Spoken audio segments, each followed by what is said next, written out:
Good evening, friends. Welcome you all to Revamp ED YouTube channel. In this video, we are going to see about IIIT PhD admission. This is a particular session, orientation session on PhD admission at IIIT Delhi, that is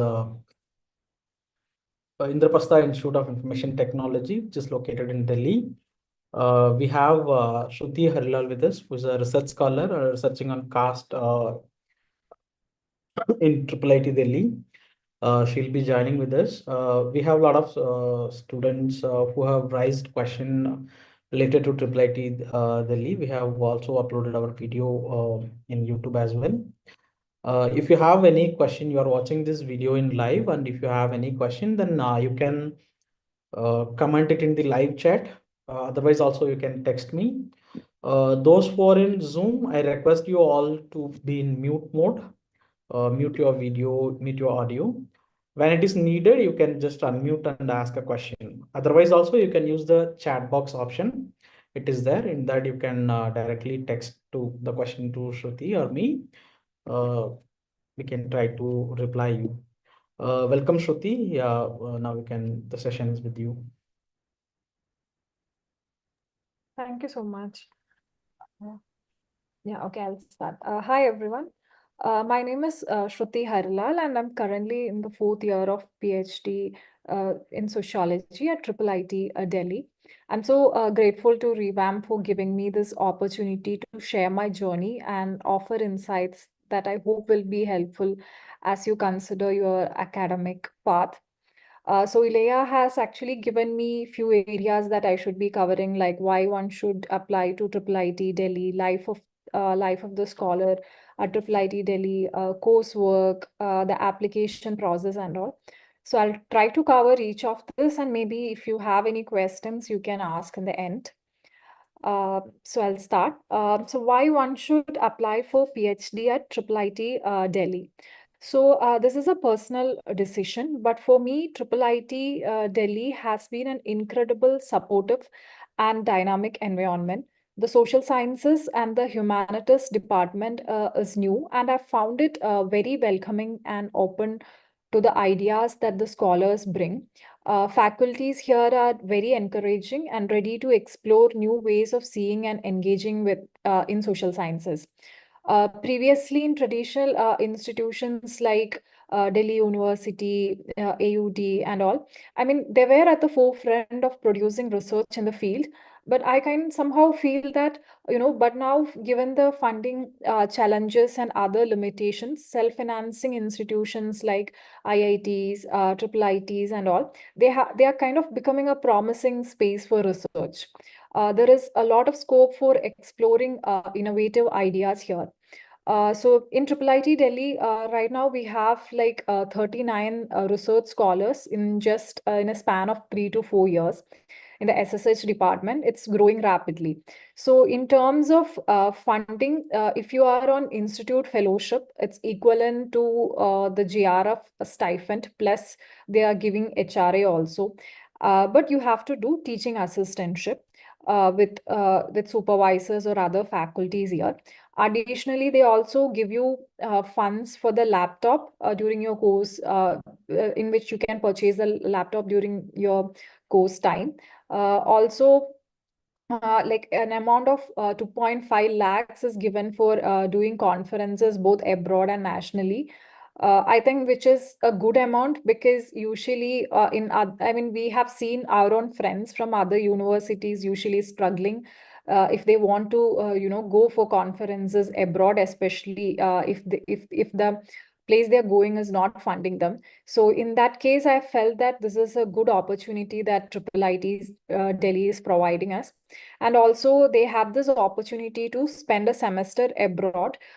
So they are providing this overseas fellowship, in which each of the scholar would be funded almost $12,000 for 6 months. That's it. And life of scholar at IIIT Delhi. Life here is a blend of academic rigor and personal growth. IIIT Delhi offers a unique interdisciplinary approach, allowing scholars to take courses across departments. There is flexibility here, which I have not seen in other institutions. And this flexibility extends to the faculty adapting their courses to best suit the PhD students' needs. You will always have the space to ask each faculty regarding that. Now they have also given this option to take courses from IIT Delhi, and the credit would count towards your own requirements also here. And when it comes to application and the proposal process, so when it comes to application, one of the important thing that one should focus is on your statement of purpose and statement of problem. So from my experience and what I have observed from my cohorts also, I feel like statement of problem is more like a research proposal. Statement of problem is the key area. This is what I felt from observing others also. I feel like statement of problem is a key area that they really look at, not only in the application process but also during your interview if you are selected. Because in your statement of problem, it's important to mention what you're intending to work on. And it's equally crucial that you have a clarity on what you are writing. If you are mentioning, say, if you are mentioning a theory or some jargon, make sure you write what you really understand, rather than just trying to sound very impressive about it, or using concepts that you clearly don't have much idea about. For example, if you in your statement of problem or something, if you're trying to mention a methodology in your statement of problem that you have some understanding of or you plan to use in your research, ensure that you have a clarity on it. Because don't just include it to make your SOP sound more impressive. This is important because they value your ability to clearly communicate your thoughts and ideas. I think this is something that I personally wanted to say about. I feel like language should not be a barrier when applying or attending the interview. Because language won't be an issue as long as you are able to demonstrate a solid understanding of the concept you discuss. What matters more is how well you know and explain the concepts that you have mentioned in your application. Also, I'm not trying to imply that you should be you should be knowing everything here. Rather rather it's more like it's not necessary for you to know everything, but you should be having, they expect a clarity from you. Having a basic understanding of what you do for the PhD is important. Again, you don't, I'm not trying to imply that you need to have a very full developed, well-versed research proposal or a research plan, but some clarity will help you guide your application and interview process, especially. During the interview, while talking with different people who selected here, one of the common thing that we have felt was that during the interview, to most of us, they have asked about our master's dissertation or MPhil dissertation. For some candidates, they had asked they had asked how the area they wanted to work on for their PhD connects with their master's dissertation. If not, the courses that they have did in the masters are helping with this PhD plan of theirs. I think this is not to test you, but rather maybe to understand how your previous work informs and shapes your research directions for the PhD. And when it comes to choosing the guide, so in most cases, the panel who wants to select the student, that is the supervisors, will choose you based on how your research area is aligning with their own. However, if you are a JRF fellow, you do have this opportunity to apply for a rolling admission in which you have to actually directly write to the faculty. And this is open throughout the year. You can directly write to the faculty and see if your research area is aligning with their interest and see if something can be worked out. Otherwise, it's if you don't have a JRF, it's primarily about whether your research interest align with theirs, and they will decide based on that. Then when it comes to coursework for students who are joining directly after their master's degree, there is a requirement of 32 credit for coursework. I mean, during our time, it was quite different. We had more courses, but I think now it has reduced with the current PhD scholars, it has been reduced to 32 credits. And generally, 32 credits means taking almost minimum of 12 credits per semester, which typically amounts to 3 courses. Though higher credit courses can meet the requirement very differently. And if you're joining after MPhil, if I'm right, they do waive almost 4 credits from the total 32 credits. Yeah, and also unlike other traditional programs where you may also take courses very much aligned to your, I mean, to your subject. Here, IIIT Delhi offers options that are more of, I mean, they have the options and courses which are more of very interdisciplinary, because because SSH department here is a very newer department, and faculty here also have the flexibility to introduce courses that meet the PhD requirement needs. And as I mentioned earlier, we also, I mean, this university also have the option to take courses from IIT Delhi each semester, and those credit count towards the requirement here as well. So in short, if you're looking for an institution in which you can grow both academically and personally, I think IIIT Delhi would be a good choice to consider, considering the opportunities you are getting here and how, in other universities where you would be having certain limitation, especially in financial terms and all. Yeah, that's it. Thank you, and I'm happy to answer any questions if you have anything. Yeah.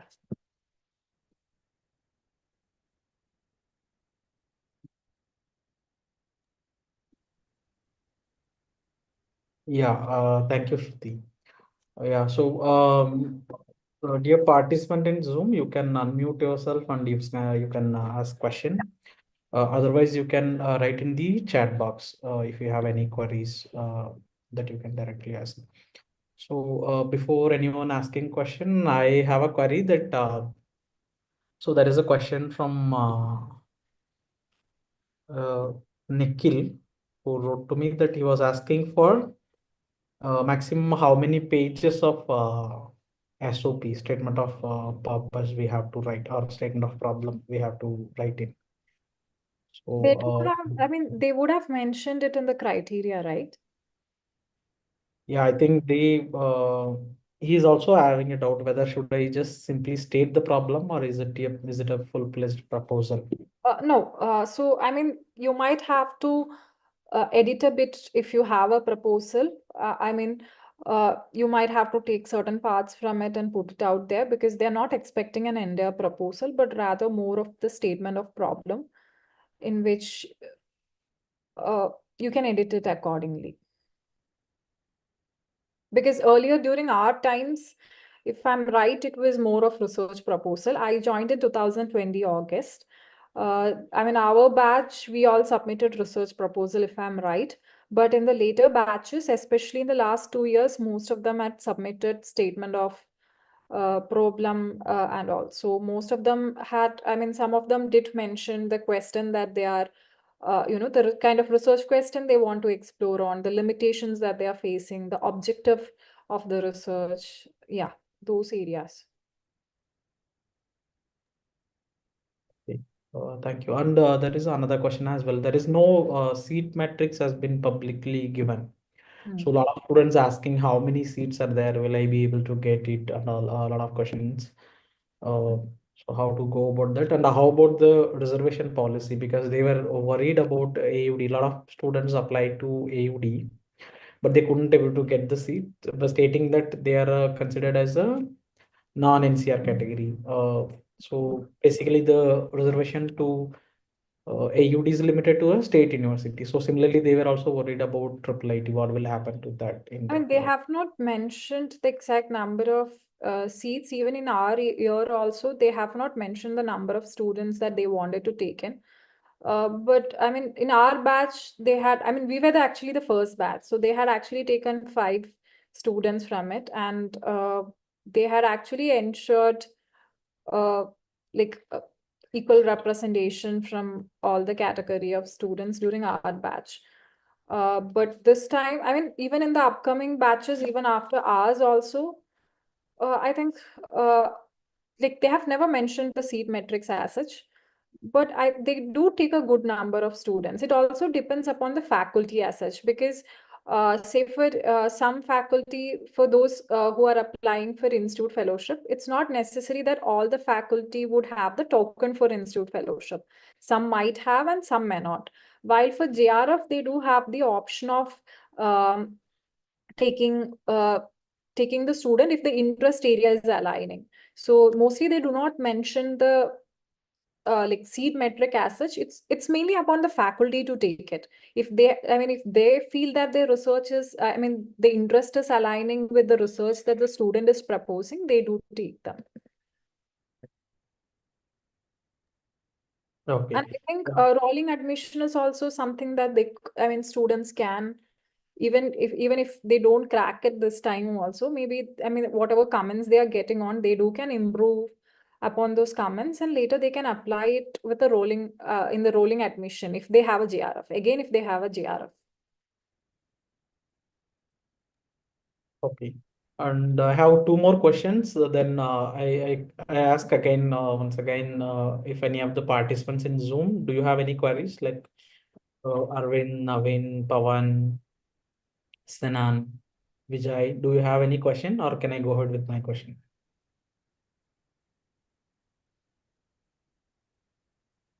Hi, Leah.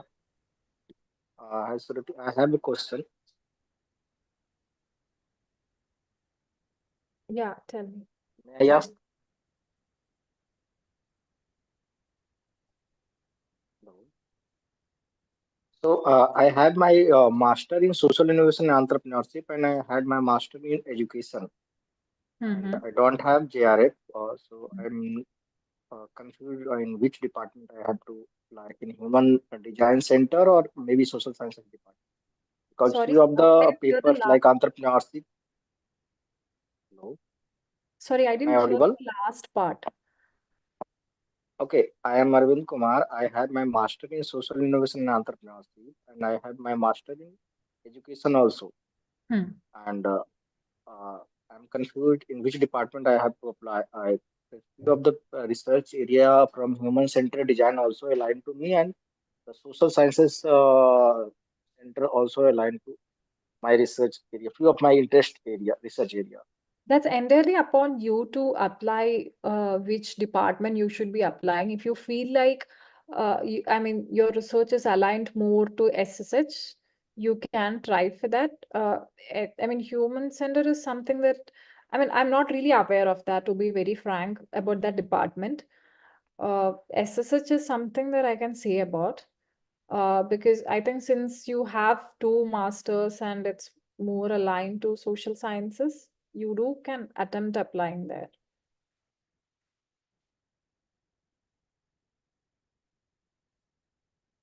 But you do can also, I mean, I'm not sure about the human center, the department, but you do can write to the faculties and see if their research is aligning. But as I said, the thing is, since you don't have JRF, it's again up to the faculty because they should be having a token for institute fellowship. If they are not having a token to hire you, then that might be, I mean, they might not take you because I mean, it's important for the faculty to have token, and also important that your area of research aligns with their interest. Yeah, thank you, Shruti. There is a question, I think it is to me, that how to do Tamil language PhD. Yeah, thank you, brother, for asking this question. So, நீங்கள் தமிழில் PhD பண்ணணும் அப்படின்னா கண்டிப்பாக நீங்கள் வந்து தமிழ் துறை எங்கெங்கெல்லாம் இருக்கோ அந்த யூனிவர்சிட்டிஸை ஃபஸ்ட்டு ஷார்ட் லிஸ்ட் பண்ணணும். உதாரணத்துக்கு உங்களுக்கு ஜவஹர்லால் நேரு பல்கலைக்கழகம் புதுதில்லியில் தமிழ் இருக்குது, தில்லி பல்கலைக்கழகத்திலையும் தமிழ் இருக்குது. அந்த மாதிரி அலிகார் முஸ்லீம் பல்கலைக்கழகம் அதுலேயும் வந்து தமிழ் இருக்குது. நமக்கு மத்திய பல்கலைக்கழகம் தமிழ்நாடு அதுலேயும் இருக்குது. புதுச்சேரி பல்கலைக்கழகத்தில் இருக்குது. அந்த மாதிரி விஸ்வா பாரதி பல்கலைக்கழகம் வெஸ்ட் பெங்கால் அதுலேயும் இருக்குது. ஸோ அப்போ அதில் முதல்ல நீங்கள் தமிழ் துறையில் எங்கெங்கெல்லாம் பிஹெச்டி இருக்குது, உயர் படிப்பு மேல் படிப்பு எங்கெங்கெல்லாம் இருக்குது அப்படின்றத நீங்கள் வந்து முதல்ல தொகுக்கணும். அதுக்கு பிறகு நீங்கள் உங்களோட எம்ஏ தமிழ் முடிச்சதுக்கு பிறகு அல்லது எம்ஏ தமிழ் பண்ணிட்டு இருக்கும்போதே யூஜிசி நெட் எழுதி நீங்கள் ஜேஆர்எஃப் குவாலிஃபை பண்ணணும். ஒரு ஆராய்ச்சி மாணவராகிறதுக்கான அந்த தகுதி அப்படி இல்லை அப்படின்னா அந்த தகுதி தேர்வில் நீங்கள் உங்களுக்கு ஒரு பேராசிரியர் ஆகிறதுக்கான அந்த தகுதி அப்படி இல்லை அப்படின்னா நீங்கள் ஒரு ஆய்வு மாணவராக இருக்கும் பொழுதே அந்த ஆராய்ச்சியை உதவி படிப்போட படிக்கக்கூடிய அந்த தகுதியை நீங்கள் பெறணும். இந்த மூணில் எது நீங்கள் பெற்றாலும் நீங்கள் வந்து பிஹெச்டி பண்ணுறதுக்கு, அதாவது ஒரு ஆராய்ச்சி பண்ணுறதுக்கு தகுதியான நபர் தான். ஓகேங்களா? இது நீங்கள் உங்களுக்கு நம்பர் இருக்கும்னு நினைக்கிறேன். வாட்ஸ்அப்பில் நீங்கள் டெக்ஸ்ட் பண்ணுங்கள், இல்லை கால் கூட பண்ணுங்கள், நம்ம தனியாக பேசுவோம். இந்த IIIT டெல்லியில் தமிழ் இல்லை. ஸோ இந்த பர்டிகுலர் செஷன் ஸ்ருதி எதுக்காக எடுக்கிறாங்க அப்படின்னா IIIT டெல்லிக்காக எடுக்கிறாங்க. Thank you Naveen. Yeah, sorry, Shruti, I was just explaining him how to It's do. okay. I got it. Yeah. So we have another question from Senan that he is asking a question that my question is about statement of problem. Should we write our statement of problem in simple plain words, or it recommended to write with citation and some literature review? Yeah, actually, I mean, whatever you are writing, it's important that you have a clarity on it. But also, if you are citing something, it's also very important you are citing it properly. And also, I just want to mention. Also, I want to mention about not to use chat GPT. I mean, anywhere. I mean, in your statement of purpose or in statement of problem, because this is something that's especially in the past 1 year. I really, I mean, advise you guys not to use chat GPT at all, because that's not a good choice. And that might, I mean, they might scan it and you might get caught in any of the softwares also. So it's better not to use it.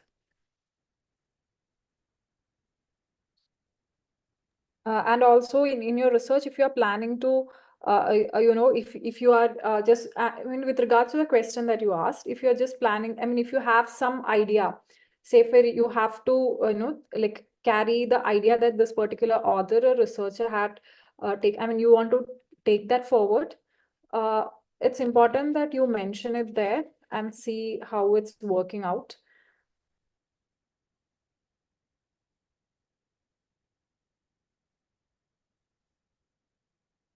Is it clear? Or? Yeah, he has written a thank you there. I hope that. Yeah. So I have another question that a lot of people doesn't have a master's, which the disciplines are there. So what can be done to that? One fellow is having a master's in local governance, and he wanted to do PhD at IIIT. So That would not be a problem. That would not be a problem, because we do have people who have come from very different backgrounds and then uh, uh, joined in SSH department. Say for we do have engineers who is doing PhD here. So that would not be a problem. But what matters is how you are putting out your research proposal or your, I mean, statement of problem or statement of purpose, and how, I mean, it's mainly about the clarity that you are having, because at times I feel like they're not even looking for people who cite theories, or people as we say in social sciences, people who would use these big jargons. But it's more of how much passionate you are about doing this research, or how much, I mean, that clarity that someone would have, because I remember when I joined for PhD, I mean, I was so passionate that I think at times I feel like I was so adamant that I wanted to do PhD in this. And I did have an idea on it, because I did my master's, and then I mean, the same topic that I used in my dissertation, I later like covered a different area comparing to that, but it was more of same. I wanted to develop that, so I feel like that really helped me, because since I already worked it for my master's, I did have a clarity about things, and I was kind of very involved with my research. That did kind, and but I'm also not saying that you should be having a well-versed research plan, because I didn't have a plan as such when I joined PhD here. I just knew this is the area that I wanted to work on. Maybe in that way you should have a clarity. Yeah. It's Yeah. about being very passionate about the research topic that you want to work on, maybe if I can say it in one sentence. Okay. Yeah, thank you, Shruti. Yeah, I have two more questions.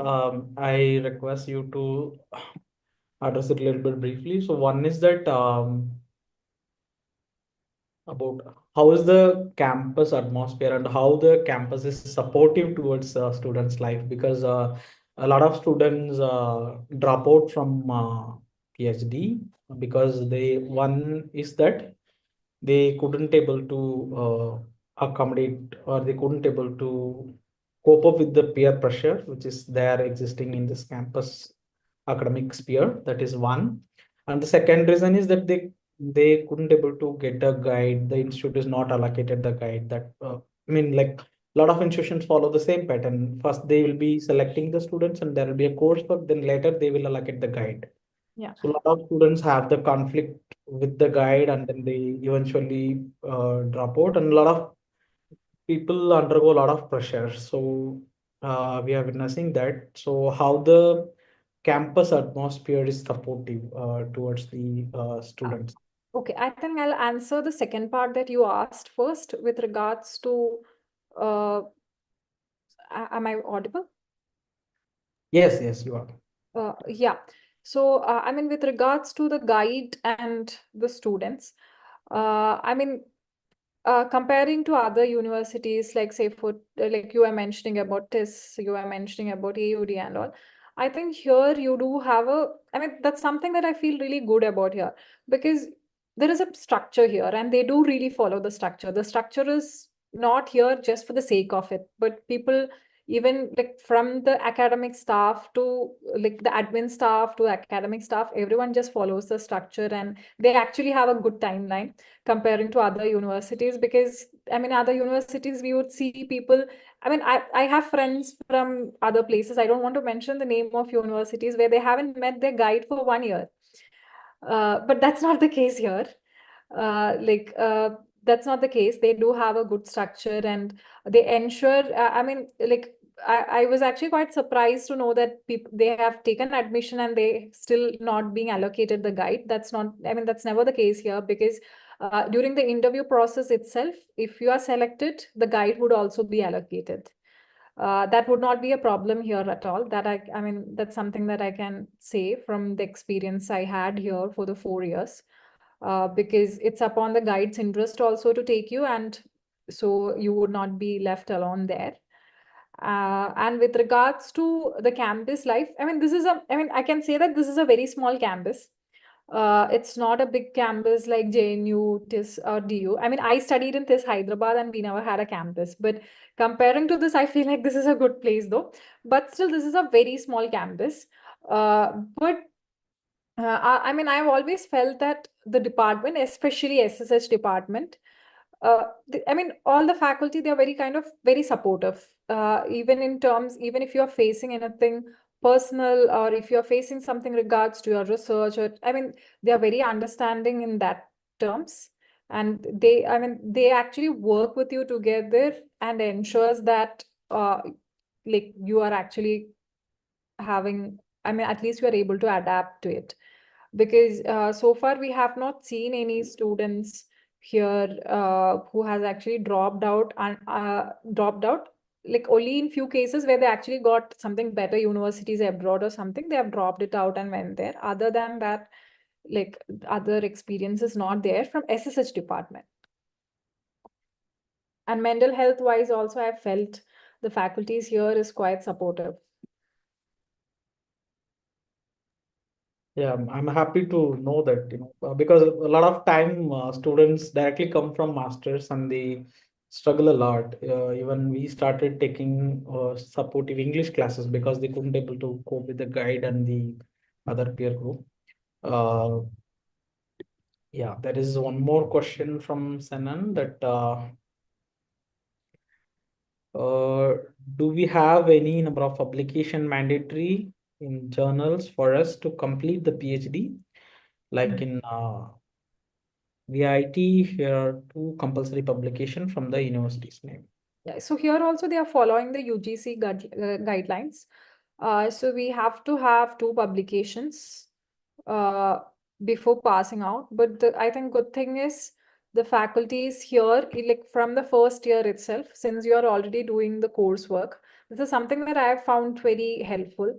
Uh, because I feel like if they feel like for your particular research you need a subject, they try to bring that subject the next semester or something so that you can take it, or they would ensure that in the particular subject that's already exist here, they would add the what they would add the topic that your research might be included or something, so that this is being this is being helpful for the student also. uh, yeah, and also with regards to publication, as I said, so why I find it helpful is that, so if you're doing coursework, you would be having assignments, or you would be having, end semester assignment or something, which later you can actually develop into a paper if you're actually good.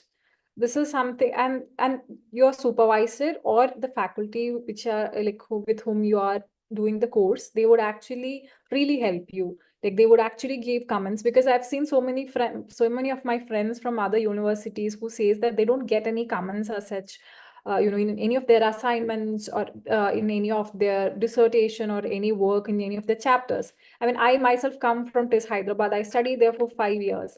Other than the dissertation, I have not received any personal comments as such for my assignments, but this is something that I really like it here. They actually sit with you, they take your paper out, just gives comments for each and every point, which actually helps you to improve. So I mean, I don't think so publication is something that is stopping one from getting admission in PhD, because even later on, I think even for job also, this is something mandatory now. Yeah. So, And also, since I mean, earlier when we joined, it was just 5 of us, and now there are 39 students here.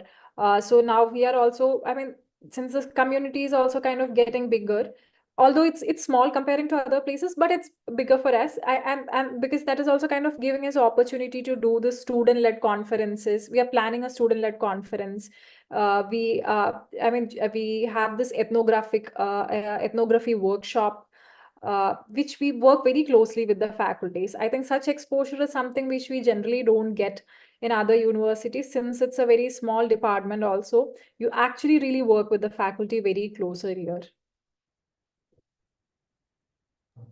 so I just want to add that to Sanan's question that even in VIT, it is not mandatory to publish a paper to get admission into PhD.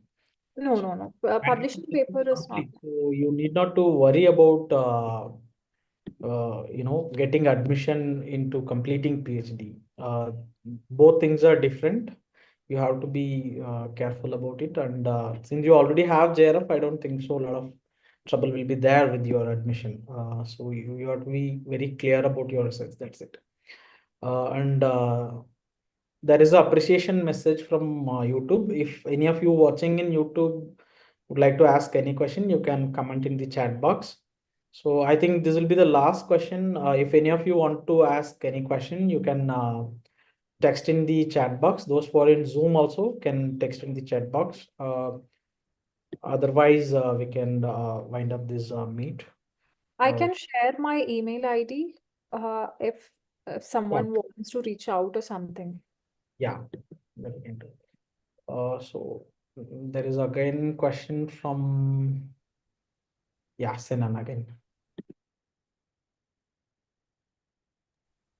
So it is how are the evaluation of the coursework? Is it like masters kind of examination or something else?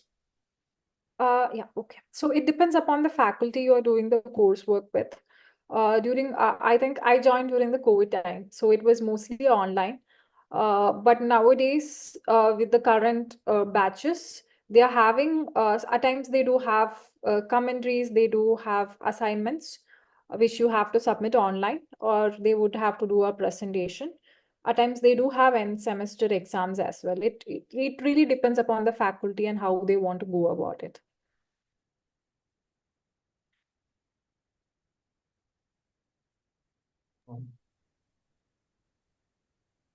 Yeah, I think, is there any other question? No. Yeah. Thank you so much, Shruti, for joining us today. I hope our students got cleared all the questions. Like, a lot of questions were pitching by a lot of people were asking through mail and in the YouTube video comments and personally also texting me. So I'm happy that you all get a chance to interact with Shruti and you get a clarification on your doubts. I wish you all the best to get admission into PhD. If you have any further more queries that to be addressed to Shruti, so there is a mail ID which I'm just reading. I've posted in the chat. Yeah, so those who joined in the Zoom can see that it's there. You can just copy it. You can write. Those who are watching in YouTube can write to revamp.org@gmail.com. It is there publicly available. Thank you, Leah, for calling me, though. I'm very grateful that you called me. Thank you, And I Shruti. hope I was helpful. Yeah, sure. Because this is the first time maybe we are looking into IIIT Delhi because most of the time we target for premier institutes and we just go with that. So thank you. You and Joel kind of introduced this institute to me. Yeah. So yeah. Thank you everyone for joining this meet. I wish you all the best. Prepare a better SOP. Give it to a lot of people, two, three people, your guide or your mentor, whoever you are feeling. You can write to me as well as to Shruti. Get a feedback, then submit. If you have any doubt, then directly do write a mail to the institute. Otherwise, also you can ask to us. Thank you everyone for joining this meet. Thank you all. See Thank you. you.